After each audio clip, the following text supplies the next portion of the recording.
प्रिय भक्त और सज्जनों, मैं मेरे मालिका अमृत चैनल पर आप सभी को स्वागत करता हूँ। हमारे ओडिशा की भविष्य मालिका शास्त्रों में कल्कि अवतार प्रभु की आगमन के बारे में बहुत सारे बातें लिखा गया है। तो जब कल्कि अवतार प्रभु जी आएंगे, एक गुरु भी उनके साथ आएंगे। एक गुरु और एक महापुरुष को लेकर कल्कि भगवान अपना लीला खड़ा धरती धाम पर करेंगे, ऐसा भविष्य मालिका शास्त्रों में लिखा गया है। आप लोग सब जान चुके हैं इसी के बारे में। तो वो महापुरुष और गुरु को विभिन्न मार्ग में भविष्य मालिका शास्त्रों में वर्णन किया गया है। हमारे ओडिशा की जो पंचसखा हैं, उनमें से महापुरुष शिशु अनंत दास जी अन्यतम है। उनकी जो हेतु उदय भागवत नामक भविष्य मालिका पुस्तक है, उस पुस्तक में महापुरुष शिशु अनंत दास जी ने क्या लिखे हैं कल्कि अवतार में जो महापुरुष और जो गुरु आएंगे। चलिए सज्जनों सुनते हैं। गुरुटी जीवर जीवन गुरुर बिनु नाही आन, सुजने गुरु आश्रय कर भव कूपरु हुआ पार। एमंत गुरुंक महिमा जानी न जाने हर ब्रह्मा, मोछार मनुष्य शरीर मुकाहूँ करीबी गोचर। यहाँ पर वो महापुरुष और वो गुरु जो कल्कि अवतार प्रभु जी के अंग संग होकर धरती धाम पर रहकर कल्कि लीला खड़ा करेंगे, उनके बारे में ही महापुरुष शिशु अनंत दास जी ने अपना हेतु उदय भागवत भविष्य मालिका पुस्तक में लिखे हैं। वो जो गुरु हैं वो समग्र जीव जगत का जीवन होंगे, प्राण होंगे। उनका बिना कोई नहीं उद्धार हो सकता है। वो गुरु का जो महिमा है, वो महामहिम्न गुरु को हर ब्रह्मा आदि महादेवता भी जान नहीं पाएंगे। ऐसा यहाँ पर भविष्य मालिका में महापुरुष शिशु अनंत दास जी ने वर्णन किए हैं। वही एकमात्र गुरु की पाद पद्म में सारा विश्व की सुजन जन शरण जाएंगे और शरण जाकर भव सागर से और भवकूप से पारी होने के लिए यहाँ पर महापुरुष शिशु अनंत दास जी ने अपना भविष्य मालिका में समग्र विश्ववासियों को अपना प्रेरणा दिए हैं और भगवान की आज्ञा को प्रदान किए हैं अपना भविष्य मालिका में। और क्या लिखा गया है सुनते हैं। तो ये हेतु उदय भागवत पुस्तक की पेज नंबर 385 पेज में लिखा गया है। पंदई श्री गुरु चरण गुरु जीवर परित्राण। तो वो जो गुरु हैं वो समग्र जीव जगत का परित्राण करता त्राण करता है, जैसे यहाँ पर वर्णन किया गया है। इसलिए वो गुरुदेव की पाद पद्म को वंदना किया गया है। गुरुटी आपे ब्रह्मराशि काल स्वरूपे तमोग्रासी, श्री गुरु आदि शक्ति हुई आदि अनादि नाम वही। यहाँ पर वो गुरु और वो महापुरुष को ब्रह्मराशि के रूप में वर्णन किया गया है। वो स्वयं ही ब्रह्म है।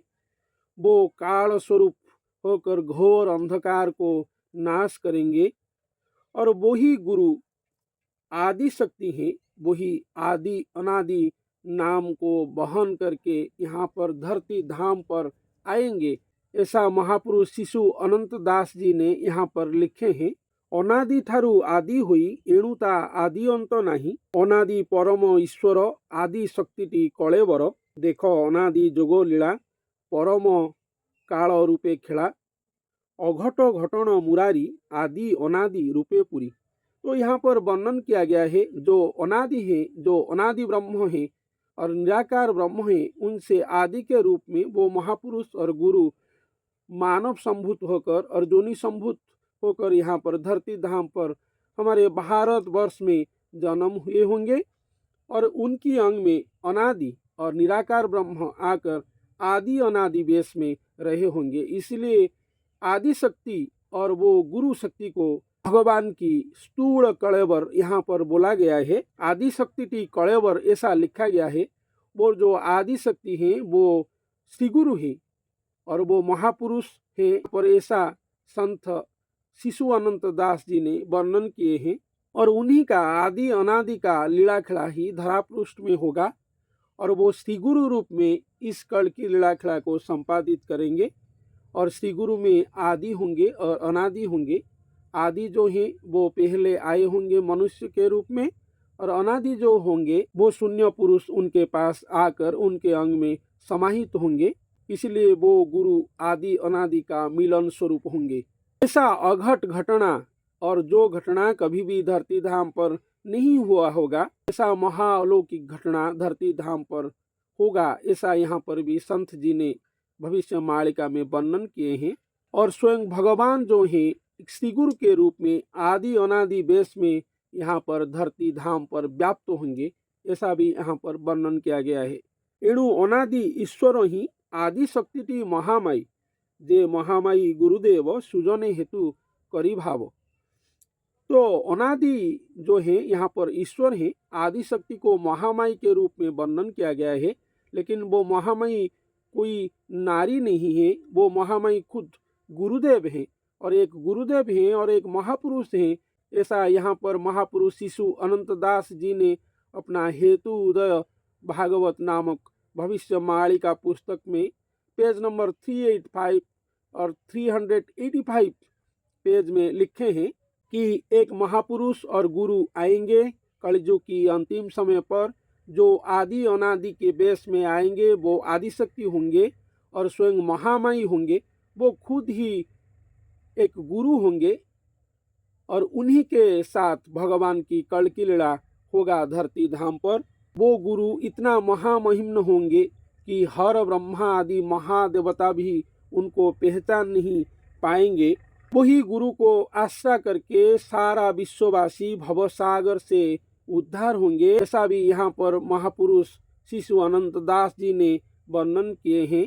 वो समग्र जीव जगत और समग्र विश्ववासियों का जीवन होंगे। उनका बिना समग्र विश्व और समग्र विश्ववासी मृतवत हो जाएंगे। ऐसा महामहिम्न और महाअलौकिक महादिव्य पुरुष वो गुरुदेव होंगे। तो उनका कलेवर और उनका जो स्थूल रूप है वो भगवान निराकार महाप्रभु जी का कलेवर होगा। उनको यहाँ पर आदि शक्ति के रूप में वर्णन किया गया है। और अनादि स्वयं निराकार ब्रह्म होंगे। आदि अनादि का महामिलन से कल की अवतार धरती धाम पर सृष्टि होंगे और गठन होंगे। ये लीलाखला महागुप्त है। जनरल बातें जो है भविष्य मालिका से वो मालिकाकार जो है बताते हैं, लेकिन जो गभीरतम तत्व बातें हैं, जो अमृत बातें हैं, भविष्य मालिका शास्त्रों में लिखा गया है कल की अवतार के बारे में और वो महापुरुष और गुरु के बारे में, उसके बारे में कोई नहीं बोलते हैं। लेकिन वो सब बातें और ये सब बातें जो हम लोग बताते हैं वही पुस्तक में लिखा गया है। तो भविष्य में क्या घटना दुर्घटना होगा वो तो लिखा गया है और सब लोग बोलते हैं, लेकिन ये जो अमृत लीलाखला है कल की अवतार में होने वाला है और होगा। कल की अवतार जी आएंगे एक महापुरुष और गुरु के रूप में, और गुरु के अंग में आदि अनादि के रूप में आएंगे। ऐसा यहाँ पर महापुरुष शिशु अनंत दास जी ने अपना हेतु उदय भागवत नामक भविष्य मालिका पुस्तक में अति सुंदर भाव में उपस्थापन किए हैं। जे महामाई गुरुदेव सुजने हेतु करी भाव, महामायाटी राधा अंग कोटि जुगरे नुहे भंग। और जो महामाया जो गुरुदेव वो महामाया है, और जो महामाया है वो राधा है, वो नित्य राधा है। कोटि युग में वो भगवान का अंग संग भंग नहीं होता है, इसलिए वो गुरु की जो अंग संग भगवान करेंगे, कोटि युग में भी उनका अंग संग भंग नहीं होगा स्वयं भगवान से। ऐसा यहाँ पर महापुरुष शिशु आनंद दास जी ने वर्णन किए हैं। ये महामहिमा महालीलाखला है जो कल की लीलाखला कलियुग अंतिम समय पर एक गुरु और एक महापुरुष के अंग में समापन होगा और समाहित होगा। वही लीलाखला हमारे ओडिशा की साधु संतों ने लिखे हैं। तो ये सब महावर्णन हमारे ओडिशा से भी नहीं हो रहा है, लेकिन हम लोग प्रयास करते हैं आप लोगों तक पहुंचाने के लिए कि क्या अमृत लीलाखला कल की अवतार के बारे में हमारे ओडिशा की भविष्य मालिका में लिखा गया है। तो सज्जनों, आज के लिए इतना ही। धन्यवाद।